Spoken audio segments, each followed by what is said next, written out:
Reverendíssimo Diácono Sandoval, irmãos e irmãs que rezam conosco através da Cacó FM e Bicalei Web Rádio e também através das redes sociais da nossa paróquia. Celebramos o 6º domingo da Páscoa, estamos nos aproximando do término desse tempo pascal. A palavra de Deus vem nos apresentando no Evangelho de São João um discurso de despedida de Jesus. Jesus que conversa com os seus discípulos, institui um novo mandamento e os orienta acerca de como eles devem viver nesse mundo. O Evangelho de hoje, ele é chamado Evangelho Trinitário, onde nós conseguimos contemplar a presença das 3 pessoas da Santíssima Trindade. Jesus insiste com os seus discípulos acerca de como eles devem viver a partir do momento em que Jesus se distanciar deles de forma corpórea. Ou seja, Jesus está dizendo para os discípulos que está voltando para a casa do Pai e os discípulos não irão contar mais com a presença física dele em seu meio. No entanto, Jesus assegura que mesmo não estando fisicamente com os discípulos, existe uma maneira em que ele vai permanecer para sempre. E por isso, Jesus diz aos seus discípulos: se alguém me ama, guardará a minha palavra, e o meu Pai o amará, e nós viremos e faremos nele a nossa morada. Então, caríssimos irmãos e irmãs, para que Jesus permaneça na vida dos discípulos de modo espiritual, é preciso que haja no coração desses discípulos um amor muito grande para com o Senhor. Então, a experiência do amor faz com que aquele que nós amamos permaneça presente em nosso meio. E aqui está então a identidade dos discípulos. Os discípulos de Jesus são aqueles que moram aqui na terra e vivem a verdadeira experiência do amor. Então, se nós nos identificamos como discípulos de Jesus, devemos nos perguntar: como nós estamos amando? Porque o que vai nos identificar como discípulos de Jesus é o quanto nós amamos, o quanto nós somos capazes de amar. E aí a gente lembra dos nossos santos, e de fato, os santos, eles são conhecidos não só pela sua vida de santidade, mas principalmente pela sua capacidade de amar. E nós temos tantos santos que viveram essa experiência tão bonita, tanto aqueles que foram voltados para os pobres. Tem muitos santos que viveram uma experiência de amor aos pobres, como Santa Dulce, Madre Teresa, São Francisco de Assis, e aqueles que viveram a experiência da mística, que amavam de maneira tão bela, tão profunda a Cristo Jesus, Jesus sacramentado, a própria igreja como aquela que é no mundo sacramento de salvação. Então, o quanto, a capacidade que nós temos de amar vai nos revelando o quanto nós somos discípulos de Jesus. Então, quantas pessoas morreram, foram mártires por amor a Jesus Cristo. Então, o amor é justamente a identidade do verdadeiro cristão, do verdadeiro discípulo de Jesus, e aqueles que amam verdadeiramente conseguem viver nesse mundo com a presença do próprio Cristo em sua vida. Por isso, Jesus vai afirmar aos seus discípulos: e nós viremos e faremos nele a nossa morada. Não só o Cristo, mas a presença do Pai também estará ali na vida daqueles que o amam. De fato, caríssimos irmãos e irmãs, a presença de Deus é intensa na vida daqueles que de fato conseguem viver nesse mundo amando verdadeiramente. Um outro ensinamento neste evangelho, e justamente é a terceira pessoa da Santíssima Trindade, é quando Jesus diz: mas o defensor, o Espírito Santo, que o Pai enviará em meu nome, ele vos ensinará tudo e vos recordará tudo o que eu vos tenho dito. De fato, a igreja não vive sem a presença do Espírito Santo. A igreja não vive sem a presença do Espírito Santo, pois é o Espírito Santo que é o Paráclito, o defensor, e aquele que diariamente faz com que a igreja possa recordar aos ensinamentos de Jesus e atualizar esses ensinamentos. Então, sem a presença do Espírito Santo, a igreja não poderia atualizar o mistério da nossa salvação. Sem a presença do Espírito Santo, nós não poderíamos celebrar a Eucaristia e atualizar a presença de Jesus, que se derrama e se doa como alimento para nos sustentar nessa caminhada rumo ao céu. Então, o próprio Jesus afirma também que o Espírito Santo virá como esse defensor e aquele que vai nos ensinar e vai também nos recordar tudo aquilo que o Senhor tenha dito.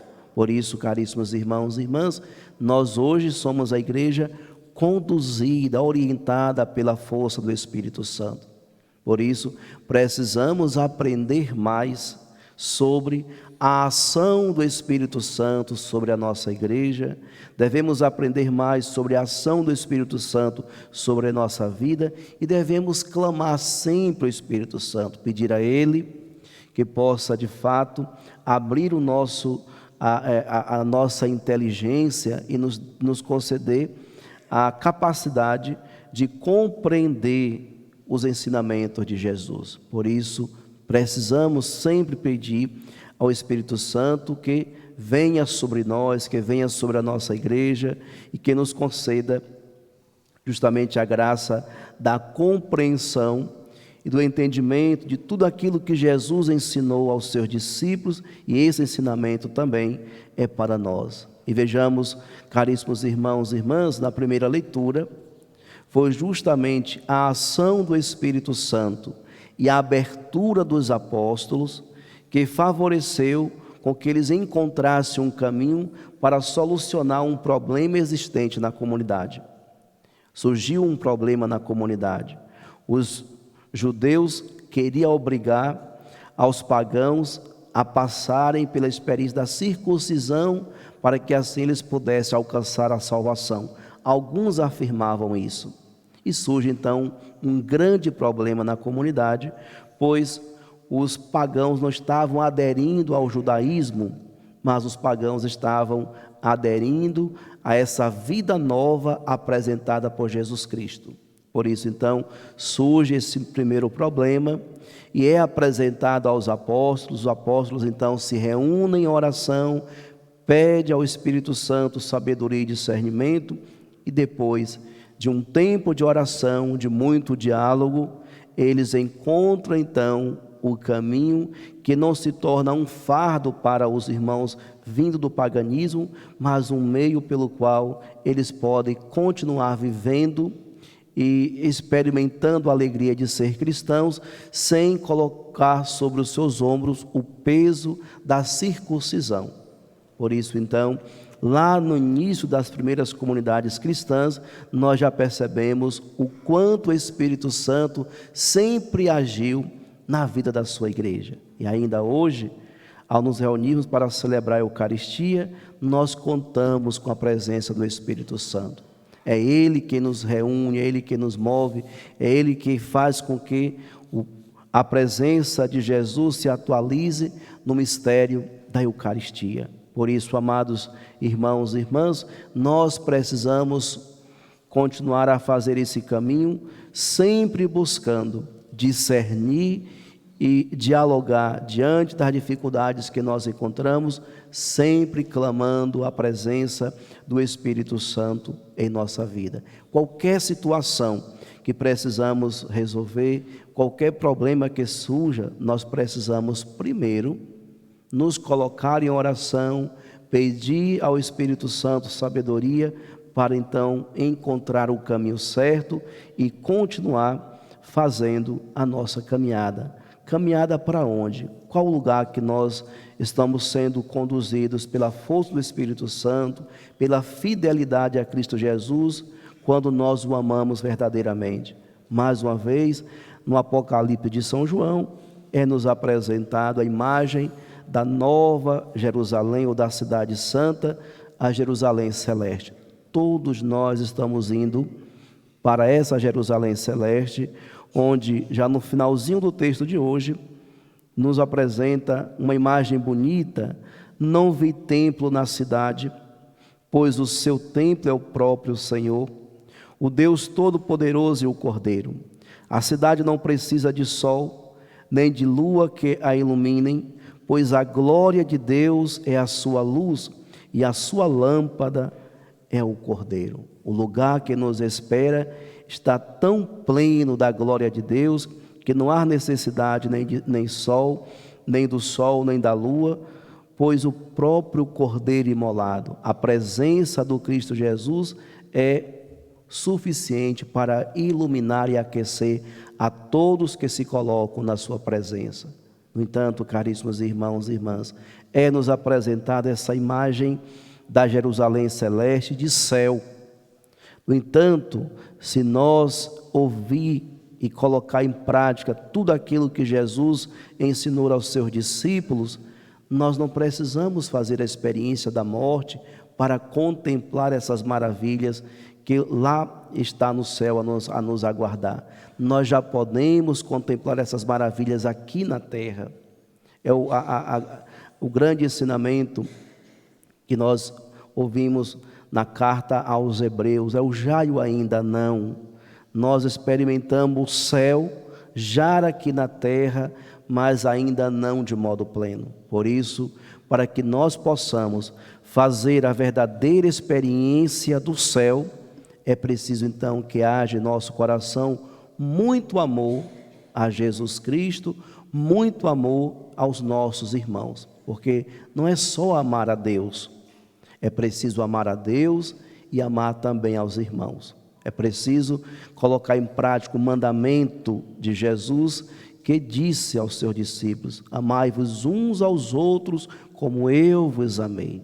O amor de Jesus é um amor que não tem limites, é um amor que se doa inteiramente, gratuitamente. Então é dessa maneira que nós devemos amar, para atrair a presença do céu até nós. E assim então a gente vai construindo o reino de Deus e vamos nos tornando essa igreja que revela as maravilhas do céu, ainda peregrinando nessa terra. Por isso, pelo sacramento do batismo e pela comunhão na Eucaristia, que todos os dias nós realizamos aqui aos domingos e às quintas-feiras, ou em cada missa que nós participamos, recai sobre nós essa responsabilidade. Precisamos nos tornar essa igreja que verdadeiramente revela o Cristo Jesus e o anuncia, para que todos possam encontrar o verdadeiro caminho de conversão. Mas aí vem uma perguntinha que não quer calar na liturgia de hoje: e nós que estamos na igreja, já estamos convertidos? Já somos homens e mulheres convertidos? Porque, caríssimos irmãos e irmãs, estar na igreja não significa que já realizamos o verdadeiro encontro com a pessoa de Jesus Cristo. Muitos estão em busca deste encontro, outros já conseguiram fazer, porque de fato, quando nós conseguimos realizar esse encontro com o Senhor, nós conseguimos amar mais. Nós conseguimos exercitar o perdão como o próprio Cristo exercitou em sua vida, em todas as situações que se levantaram, sempre Ele apresentou a virtude do perdão. Nós somos capazes de também, como Cristo Jesus, perdoar uns aos outros. Nós temos exercitado essa dimensão da nossa fé, essa dimensão dos ensinamentos de Cristo Jesus. Por isso, amados irmãos e irmãs, toda a liturgia que nós celebramos é um convite à nossa conversão. Que nós possamos, mais uma vez, pedir ao Senhor que nos conceda essa graça da verdadeira conversão, do verdadeiro encontro com Cristo Jesus, o Cristo ressuscitado, que nos mostra o caminho verdadeiro que nós devemos seguir. Não pertencemos a esse mundo. Não somos cidadãos da terra, nós somos cidadãos do céu e é para lá que nós estamos caminhando, mas para ter acesso é preciso que nós a cada dia abandonemos as nossas realidades mundanas e as possamos assumir verdadeiramente e aspirar, como São Paulo nos diz, as coisas do alto. Louvado seja nosso Senhor Jesus Cristo. Para sempre seja louvado.